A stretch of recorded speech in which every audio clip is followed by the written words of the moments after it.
Assalamualaikum warahmatullahi wabarakatuh.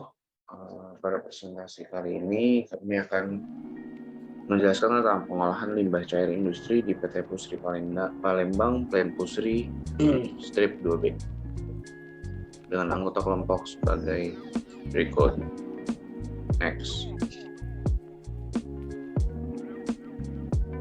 Yang pertama ada sejarah perusahaan. PT Pupuk Sriwijaya Palembang atau bisa disingkat Pusri adalah perusahaan yang didirikan sebagai pelopor produsen pupuk Korea di Indonesia pada tanggal 24 Desember 1959 di Palembang, Sumatera Selatan dengan nama PT Pupuk Sriwijaya. Pusri mulai operasional usaha dengan tujuan utama untuk melaksanakan dan menunjang kebijaksanaan dan program pemerintah di bidang ekonomi dan pembangunan nasional, khususnya di industri pupuk dan kimia lainnya. Berikut adalah sejarah singkat perusahaan dari tahun 1974 sampai tahun 2017. Next. PT Pusri berhasil mendapatkan Proper Emas pada tahun 2022 yang merupakan penghargaan proper tertinggi dari Kementerian KLHK. Dan berikut adalah inovasi yang telah dilakukan perusahaan tersebut dalam mencapai Proper Emas. Yang pertama ada efisiensi energi, yang kedua mengurangi limbah B3, yang ketiga efisiensi air, selanjutnya ada mengurangi emisi gas rumah kaca, mengurangi sampah, dan keberlangsungan keanekaragaman HRI. Next. Baik, pada slide berikut adalah proses dari pembentukan urea. Yang pertama itu dimulai dari sebelah kiri, yaitu ada proses sintesis atau pembentukan urea, dan pada proses ini terjadi proses reaksi antara amonia dengan karbon dioksida dan juga dehidrasi karbonat untuk proses pembentukan urea. Karbonat sendiri terbentuk melalui reaksi endotermis antara amonia dan karbon dioksida. Karbonat yang terbentuk akan didehidrasi agar terbentuk urea. Proses reaksi berlangsung di reaktor pada suhu sekitar 180 derajat Celcius dan tekanan 155 kg per cm kuadrat dengan rasio H2O per CO2 sekitar 0,58 dan rasio NH3 per CO2 sekitar 3,7. Selanjutnya ke seksi purifikasi. Produk yang telah tereaksi yaitu seperti amonium karbamat, ekses NH3 dan air akan dipurifikasi pada seksi ini, dan pada seksi ini terjadi dekomposisi amonia dan karbon monoksida kembali menjadi proses ini berlangsung pada suhu 120 hingga 165 derajat Celcius, dan suhu yang terlalu tinggi dalam tekanan yang rendah dan waktu tinggal yang lama dapat menghidrolisis urea sehingga mengurangi jumlah produk urea yang dihasilkan, dan suhu di bawah 120 derajat Celcius dapat membuat terbentuknya diuret. Selanjutnya masuk ke seksi konsentrasi, dan pada seksi ini kadar urea yang terbentuk akan dinaikkan menjadi sekitar 99,7%, dan proses dilakukan dengan menggunakan alat vakum konsentrator yang menaikkan konsentrasi urea dari 96% menjadi 99,7%, dan jika telah mencapai konsentrasi tersebut, urea cair akan dialirkan menuju seksi drilling. Dan selanjutnya pada seksi drilling itu terjadi pembentukan butiran-butiran urea dengan cara menyemprotkan urea cair melalui drilling basket, dan urea yang keluar dari drilling basket akan dibentuk menjadi butiran padat dengan bantuan aliran udara dari bawah ke atas drilling tower, sehingga urea akan membadat dan membentuk butiran. Aliran tersebut juga dapat berperan dalam membentuk diameter dari tiap butir urea. Lanjut ke proses yang di sebelah kanan. Selanjutnya ada seksi recovery. Perbedaan mendasar antara berbagai proses pembuatan urea adalah pada metode yang digunakan untuk penanganan terhadap NH3 dan gas CO2 yang tidak bereaksi dari proses dekomposisi. Menaikkan tekanan campuran NH3 dan gas CO2 dan mengembalikannya ke reaktor tidak bisa dilakukan karena kompresi campuran gas tersebut akan menghasilkan amonium karbonat solid dan akan menyumbat internal kompresor. Metode recycle gas yang tidak bereaksi bisa diklasifikasikan ke dalam dua tipe. Yang pertama ada pemisahan dan recycle gas, yang kedua ada recycle dalam bentuk larutan atau slurry. Pada proses di pabrik ini digunakan proses recycle larutan. Campuran gas NH3CO2 dari seksi dekomposisi diserap oleh air dan larutan karbonat di masing-masing absorber yang berhubungan dengan dekomposer, kemudian direcycle kembali ke karbonat kondenser dan reaktor.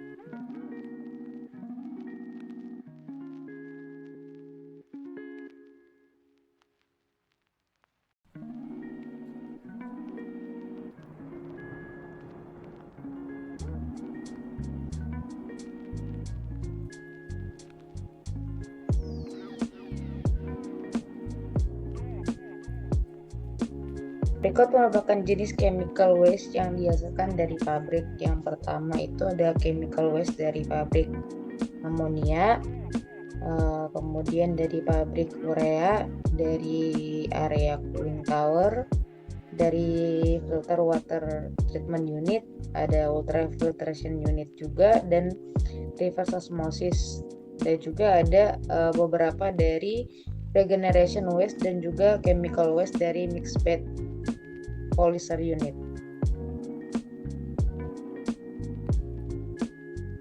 Kemudian untuk prosesnya sendiri, saya buka nih.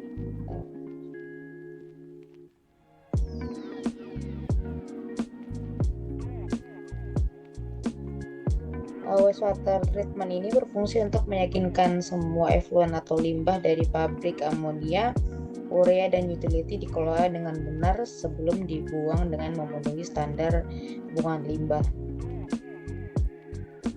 Larutan OHSE dari pabrik amonia, asid, dan kaustik yang berasal dari mixed bed polymer, dan juga ultrafiltration unit, saluran chemical injection, dan juga saluran tangki NaOH, koagulan, H2SO4 dikumpulkan dan dinetralkan di neutralization pond pada pH 7-8 sebelum dikirim ke existing effluent channel dengan menggunakan wastewater pump. Proses neutralisasi ini di neutralization pond diakhiri dengan menggabungkan waste chemical yang bersifat asam dan alkalin. Injeksi H2SO4 dan NaOH yang berasal dari chemical area juga disiapkan untuk proses neutralisasi wastewater dengan menggunakan PA dari pan air feeder untuk mengaduknya. Kemudian melalui jalur pipa di bagian bawah neutralization pond dan disirkulasikan dengan menggunakan wastewater pump. Pada akhir periode proses resirkulasi, valve discharge pompa dapat dibuka. Kemudian wastewater pump akan berhenti apabila limitnya switch low tercapai. Kemudian setelah discharge wastewater pump dari neutralization pond ini dilengkapi dengan pH analyzer dan three-way valve, yang dimana jika pH wastewaternya tidak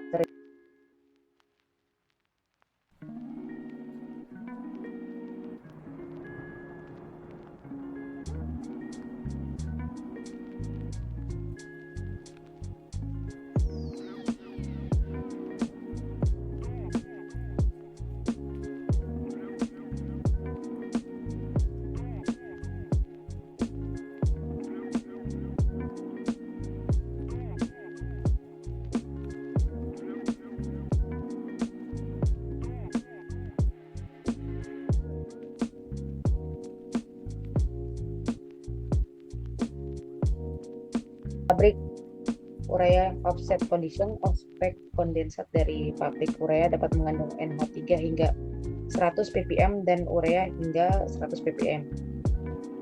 Kemudian wastewater dipompakan oleh ammonia stripper feed pump ke ammonia stripper feed preheater dan seterusnya proses dengan metode stripping di ammonia stripper. Wastewater kemudian diproses melalui metode stripping di ammonia stripper atau 6403E menggunakan low pressure steam. Kandungan amonia di wastewater dipisahkan di ammonia stripper. Uap yang mengandung amonia dibuang ke bagian atas tower ke atmosfer.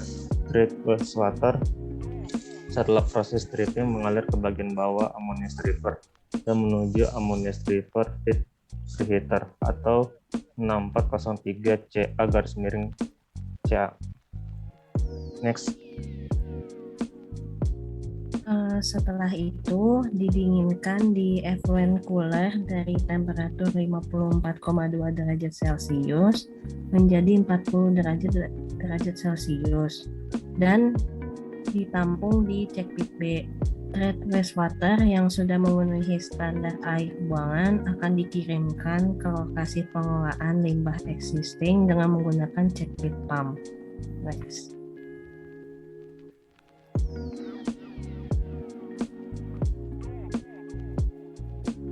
Nah, untuk sarannya yang terakhir, yang pertama itu ada penambahan unit filtrasi.